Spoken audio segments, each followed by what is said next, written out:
नमस्कार, आप देख रहे हैं इंडिया टीवी में हूं पिनास त्यागी। एमपी के दतिया में बीजेपी ने आज नरोत्तम मिश्रा की बगावत देखी। पंजाब में कांग्रेस ने आज चरणजीत सिंह चन्नी की बगावत देखी। बिहार के बांकीपुर में ब्लैकमेलिंग से पहले बीजेपी संभल गई। महाराष्ट्र में पवार की पावर पॉलिटिक्स देखकर ठाकरे की पार्टी हत्थे से उखड़ गई। कांग्रेस में जो नॉर्मल है वही बीजेपी में एबनॉर्मल है। जुलाई के सेकेंड सैटरडे को आज छुट्टी का दिन है, लेकिन आज दिन भर इंडियन पॉलिटिकल लीग का स्कोरबोर्ड बहुत तेजी से बदलता रहा। किस पार्टी ने कितना स्कोर किया और बगावत को किसने कैसे टैकल किया, आज की पूरी पॉलिटिकल पिक्चर आपको इस रिपोर्ट में दिखाते हैं।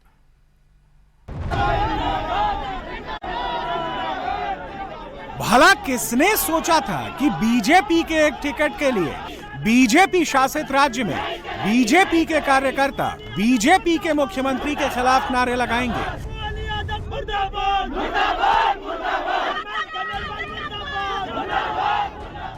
और बीजेपी शासित सरकार की पुलिस पर पत्थर चलाएंगे। यह भी भला किसने सोचा था कि बीजेपी के कार्यकर्ता बीजेपी के ऑफिस पर कब्जा कर लेंगे और बीजेपी के ऑफिस में ही बिस्तर लगाकर सो जाएंगे।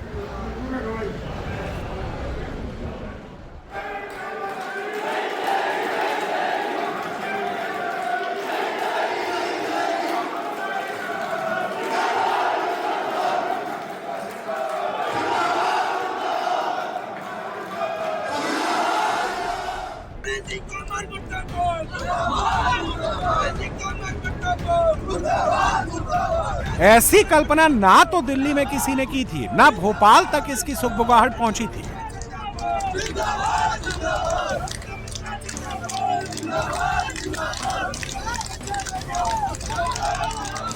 मगर रातों रात हालात ऐसे बने कि बीजेपी सरकार की पुलिस को बीजेपी कार्यकर्ताओं पर आंसू गैस के गोले चलाने पड़ गए।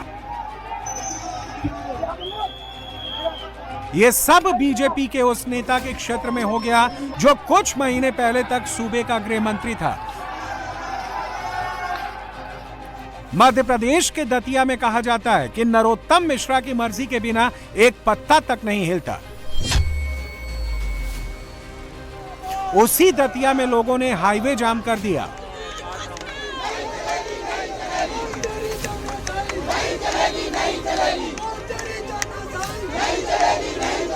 उसी दतिया में पुलिस पर पत्थर चल गए।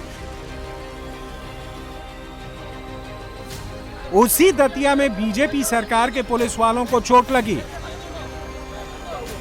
उसी दतिया में जान बचाने के लिए पुलिस को आंसू गैस के गोले चलाने पड़े। और नरोत्तम मिश्रा कहते हैं कि हमें तो पता ही नहीं चला। यहाँ पर अभी कुछ ही देर पहले आंसू गैस के गोले चलाए गए। तस्वीरें देखिए, नेशनल हाईवे की ये तस्वीरें इंडिया टीवी आपको लाइव दिखा रहा है। यहाँ आंसू गैस के गोले चले और यहाँ पर आप पथराव देख रहे हैं।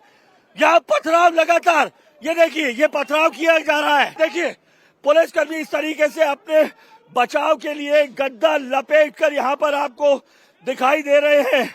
मुझे कुछ हो गया तो घर वालों को कौन जवाब देगा? ये देखिए, ऐसे पत्थर चलाए जा रहे हैं। ये देखो, ये देखो, ये नारा देखिए। पुलिसकर्मियों चोटिल, ये पुलिसकर्मियों पर पथराव हुआ है और ये उनके निशान यहाँ पर जानलेवा हमला है हमारे ऊपर है। ये कानून व्यवस्था की धज्जियां उड़ाई जा रही है लोग। मध्य प्रदेश के दतिया की ये घटना इतनी बड़ी है कि आने वाले दिनों में बीजेपी के बड़े बड़े नेताओं की रातों की नींद उड़ाकर रखेगी। दतिया में चलाए गए आंसू गैस के ये गोले दिल्ली तक आंखों में जलन पैदा करेंगे। ये सब कांग्रेस में होता तो नॉर्मल होता, लेकिन एमपी के दतिया में जो हुआ वो नॉर्मल नहीं है। बीजेपी दावे करती है कि उसके यहां बगावत के संस्कार नहीं है, उसके यहां बगावत का इतिहास नहीं है। दतिया ने तो वो इतिहास ही बदल दिया। दतिया ने पार्टी का संस्कार बदल दिया। सभी कार्यकर्ताओं में नाराजगी है। उसी वजह से ये कार्यकर्ता जब से टिकट हुआ है तब से अभी तक कार्यकर्ता लगातार बाहर नारेबाजी कर रहे हैं। हम सब कार्यालय में बैठे हुए हैं। बाहर जाम भी लगाया था कार्यकर्ताओं ने। पुलिस ने भी, सारे कार्यकर्ताओं ने इस्तीफा दिया है। पार्टी अगर सही निर्णय लेती है तो हम सब पार्टी के साथ है। हम सब पार्टी के निष्ठावान कार्यकर्ता हैं, लेकिन लगातार जो कार्यकर्ता मेहनत कर रहा था उस कार्यकर्ता को उसका परिश्रम मिलना चाहिए। इस निमित्त हम सब कार्यकर्ता एकत्रित हुए। नरोत्तम मिश्रा कह रहे हैं कि बीजेपी के समर्पित कार्यकर्ता हैं, इसलिए जो कहेंगे वो पार्टी फोरम पर ही कहेंगे। मैंने कल भी विस्तार से कहा था, मैं आज भी विस्तार से कह रहा हूं, ये पार्टी का निर्णय है। और एक बात जरूर मैं आपके माध्यम से सभी कार्यकर्ताओं से निवेदन करूंगा कि अभी मेरे को जो विजुअल फुटेज सोशल मीडिया के दिखाए पेट्रोल डालते हुए या मिट्टी का तेल डालते हुए कार्यकर्ताओं ने, ऐसा कोई कार्य न करें। जैसा कल कहा था, न मार्ग अवरुद्ध करना है। पार्टी के फोरम पे अपने तरीके से अपनी बात कही जाती है, इस तरह से व्यक्त नहीं की जाती है। दतिया में जिस वक्त पत्थर चल रहे थे, दतिया में जिस वक्त बीजेपी के दफ्तर पर कब्जा हो रहा था, उस वक्त नरोत्तम मिश्रा वहां से 20 किलोमीटर दूर बैठकर तमाशा देख रहे थे। दतिया से वो दिल्ली पर दबाव बना रहे थे। दिल्ली पर दबाव नहीं बना तो नरोत्तम मिश्रा का जोश ठंडा पड़ गया, लेकिन उनके बयान के बावजूद सैकड़ों समर्थक दतिया के बीजेपी ऑफिस में जमे रहे और नारेबाजी करते रहे। दतिया में बीजेपी की जिला कार्यकारिणी के सभी सदस्यों का सामूहिक इस्तीफा वापस नहीं हुआ है। बड़ी संख्या में महिलाएं भी सड़क पर जमी हैं, यानी बीजेपी के लिए समस्या अभी खत्म नहीं हुई है। दतिया का डेंट अभी बाकी है।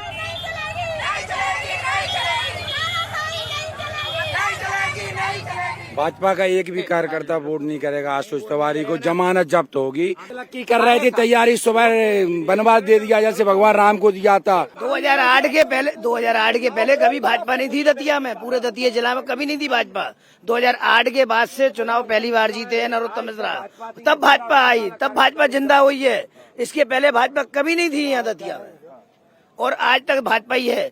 अब भाजपा खत्म, यहाँ से जमानत अगर नरोत्तम नहीं तो भाजपा। खत्म होने की बात कर रहे हैं। आपके नेता तो कह रहे हैं कि अब इसको उन्होंने स्वीकार। पब्लिक में जाके पूछ सकते हैं, यहाँ पे कार्यकर्ता है, पब्लिक के जाके पूछ सकते हैं, वहाँ पे भी आपको यही जवाब मिलेगा। नरोत्तम मिश्रा के अलावा हमारी पब्लिक किसी को स्वीकार नहीं करेगी, नहीं करेगी। आप किस पार्टी से? नरोत्तम मिश्रा की आप किस पार्टी? भाजपा पार्टी से। कल 4 बजे से मिश्रा जी की लड़ाई नहीं है, गला बैठ गया हमारा बाबा जी। नरोत्तम मिश्रा जी की लड़ाई नहीं है, कार्यकर्ता यहाँ पिटाए, पार्टी ने पिटवाया। अब ये लड़ाई कार्यकर्ता की और पार्टी की है। जिस प्रत्याशी को हम लोग जानते ही नहीं है, हम उस पर एग्री कैसे हो जाएं? और पूरे व्यापारियों ने स्वयं बाजार बंद किया है। प्रशासन पीछे से कह रहा है तो बाजार खोलो, व्यापारी स्वेच्छा से बाजार बंद कर रहा है और व्यापारियों पर दबाव बनाया जा रहा है कि बाजार खोलो। दतिया के पीताम्बरा पीठ को नरोत्तम मिश्रा ने हमेशा अपने पावर हाउस की तरह इस्तेमाल किया। पीताम्बरा पीठ के जरिए नरोत्तम मिश्रा ने दिल्ली दरबार से हॉटलाइन जोड़ रखी। नरोत्तम मिश्रा को बीजेपी के नंबर 2 का आदमी माना जाता रहा। सवाल यह है कि क्या नरोत्तम मिश्रा ने लक्ष्मण रेखा लांघ ली है? नरोत्तम मिश्रा कल तक चुनाव की तैयारी कर रहे थे, घूम घूम कर वोट मांग रहे थे। शाम होते होते नरोत्तम मिश्रा का ही टिकट कट गया। दतिया असेंबली बाय इलेक्शन में पर्चा भरने की डेट 2 दिन में निकल जाएगी। नरोत्तम मिश्रा ने भोपाल की ट्रेन पकड़ ली है, लेकिन बीजेपी को जानने वाले कहते हैं कि उनकी सियासत वाली ट्रेन छूट चुकी है। ब्लैकमेल पॉलिटिक्स में ताकत दिखानी पड़ती है। दतिया में नरोत्तम मिश्रा ने भीड़ दिखाकर ताकत दिखाई। पंजाब में चरणजीत सिंह चन्नी ने एमएलए और नेता दिखाकर कांग्रेस हाईकमान पर प्रेशर बनाने की कोशिश की।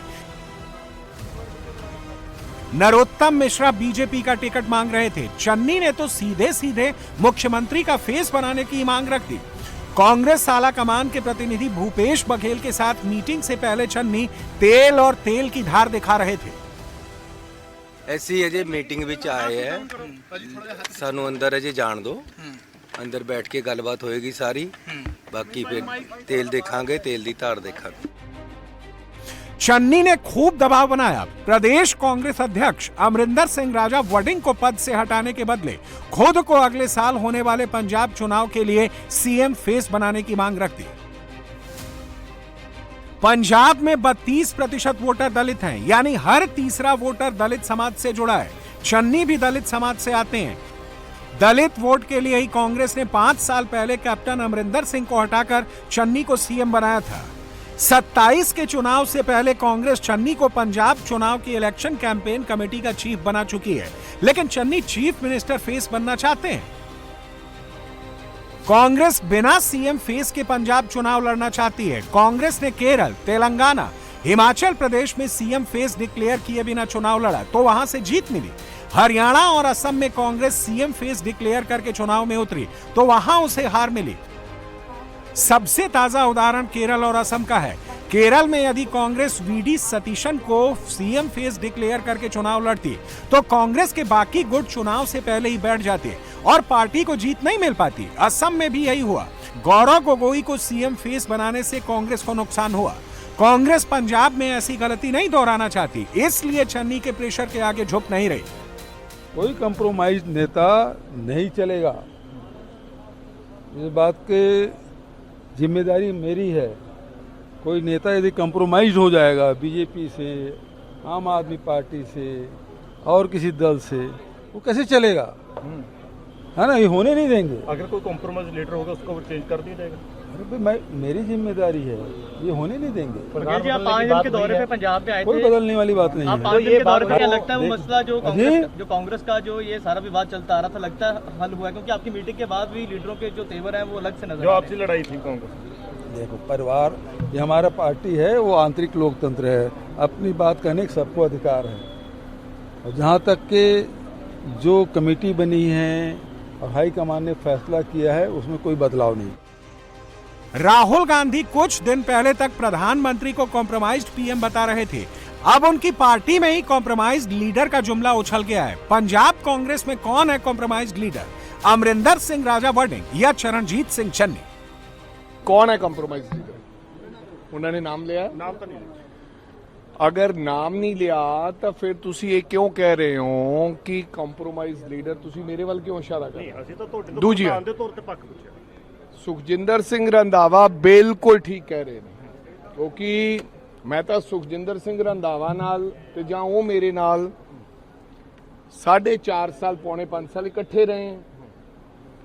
और जे कोई साडे चो कॉम्प्रोमाइज हुंदा तो असीं इन्ना चिर इकट्ठे नहीं रह सकते सी जो उन्होंने बयान दिते है। पर उन्होंने गल बिल्कुल ठीक है कि कोई भी स्लीपर सेल पार्टी दे विच कॉम्प्रोमाइज लीडर नहीं होना चाहिए। राजनीति में सत्ता ही सर्वोपरि है। संगठन, अनुशासन, विचारधारा और पार्टी परिवार, ये सब बातें पोस्टरों में अच्छी लगती हैं। अंदर से नेताओं का आंतरिक सत्ता संघर्ष खुलकर सामने आ रहा है।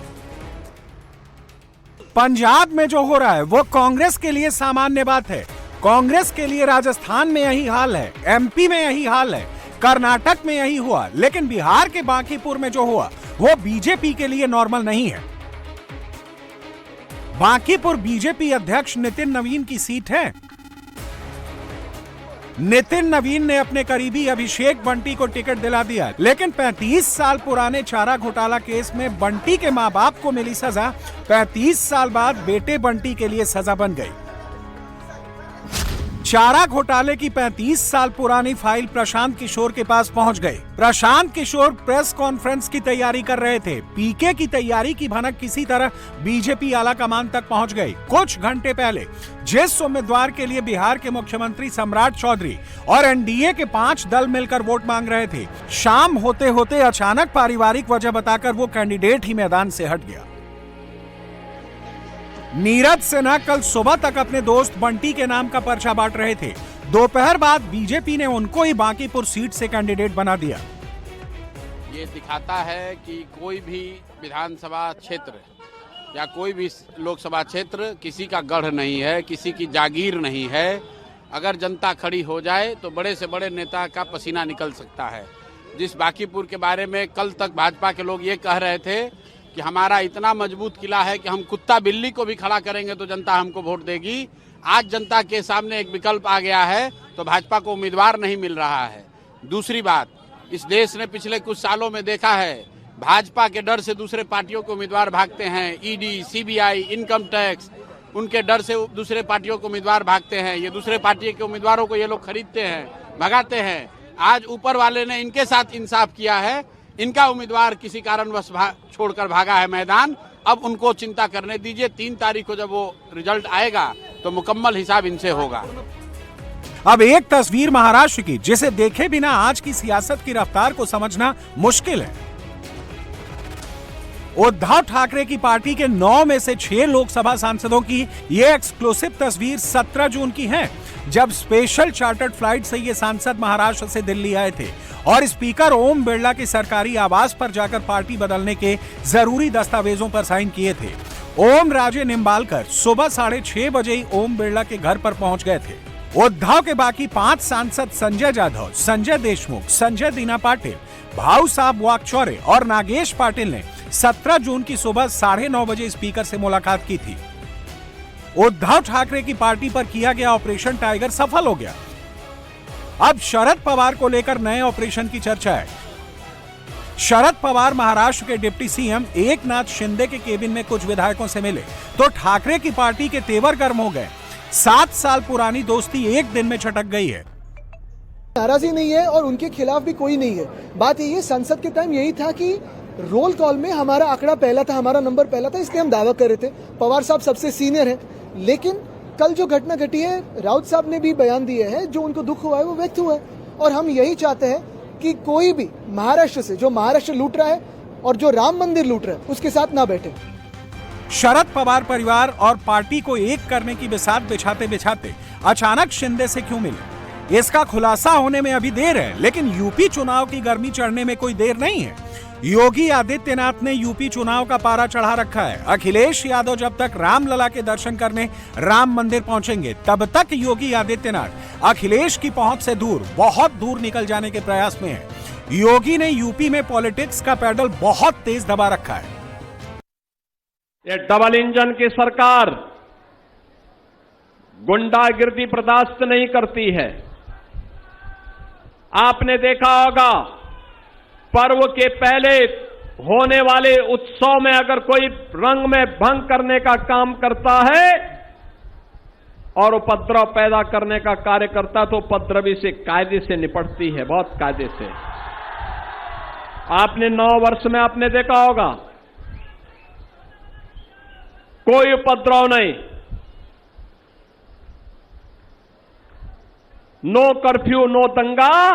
यूपी में अब सब चंगा, अब यूपी में सब अच्छा है, कोई दंगा नहीं। पूरब, पश्चिम, उत्तर, दक्षिण, आप जन्माष्टमी का डोल निकालिए, आप दुर्गा पूजा का शोभा यात्रा निकालिए, आप रामनवमी की शोभा यात्रा निकालिए, कोई समस्या नहीं, किसी प्रकार की समस्या नहीं। बहनों और भाइयों, ये सुरक्षा का वातावरण, हम बेटी को भी सुरक्षा देंगे, हम बेटी को भी सुरक्षा देंगे, व्यापारी को भी सुरक्षा देंगे, सभी को सुरक्षा देकर के नौजवान के हाथ को काम देंगे। यूपी की 403 सीटों में से 202 सीटें जीतने पर सरकार बनती है। मोटे तौर पर 150 सीटें बीजेपी की मजबूत सीटें हैं, जैसे बीजेपी सामान्य तौर पर हार नहीं सकती। 150 सीटें समाजवादी पार्टी और कांग्रेस के लिए भी मजबूत सीटें मानी जाती हैं, जैसे थोड़ी सी मेहनत करके और सही कैंडिडेट देकर जीता जा सकता है। बाकी बची 103 सीटें, तो उन्हीं 103 सीटों के लिए यूपी चुनाव का दंगल सजेगा। जो पार्टी या जो गठबंधन 202 का आंकड़ा छुएगा, वो सरकार बनाएगा। 202 का मैजिक नंबर टच करने के लिए ही अखिलेश यादव पीडीए के साथ सवर्ण हिंदू वोट ऐड करना चाहते हैं। योगी आदित्यनाथ वहां पहले से ही चौकीदारी कर रहे हैं। 2022 के यूपी विधानसभा चुनाव में बीजेपी को 54% हिंदुओं के वोट मिले थे, सपा को 26% हिंदुओं के वोट मिले थे, बीएसपी को 14 और कांग्रेस को 2-3% हिंदुओं के वोट मिले थे। सपा और कांग्रेस हिंदुओं के वोट की कमी को मुस्लिम वोट से पूरा करती हैं और यहीं फंस जाती हैं। तुष्टीकरण वाला दांव मुस्लिम मोहल्ले में तो चल जाता है, लेकिन हिंदू मोहल्ले में बैकफायर कर जाता है। आप हिंदुओं का सम्मान करिए। आज हिंदू पर्व और त्योहार शांतिपूर्ण तरीके से मना रहा है, तो मुसलमान भी अपने पर्व और त्योहार को शांतिपूर्ण तरीके से मना रहा है। मंदिरों पे कब्जा करवाते थे लोग, मंदिरों पे कब्जा करवाते थे, और अब कब्जा नहीं, अब उन मंदिरों का पुनरुद्धार हो रहा है, सुंदरीकरण हो रहा है। मंदिरों के नाम पर आने वाले पैसे को हजम कर जाते थे। पहले मंदिरों के नाम पर आने वाला पैसा कब्रिस्तान की बाउंड्री वाल के नाम पर खर्च हो जाता था। वे लोग अयोध्या, मथुरा और काशी के बारे में कैसे सोच सकते थे? सोच ही नहीं सकते थे। अयोध्या के राम मंदिर में चोरी की खबर फैली तो बीजेपी को जोर का झटका लगा था। अखिलेश को राम मंदिर में मौका देखने लगा था, लेकिन पिछले 35 दिनों में ही योगी आदित्यनाथ ने अयोध्या को पटरी पर ला दिया है। अब राम मंदिर में सीईओ की नियुक्ति के लिए पहली मीटिंग हो चुकी है। 1 महीने के अंदर अंदर राम मंदिर को नया सीईओ मिल जाएगा। योगी के चुनाव अभियान को थोड़ा और बूस्टअप मिल जाएगा।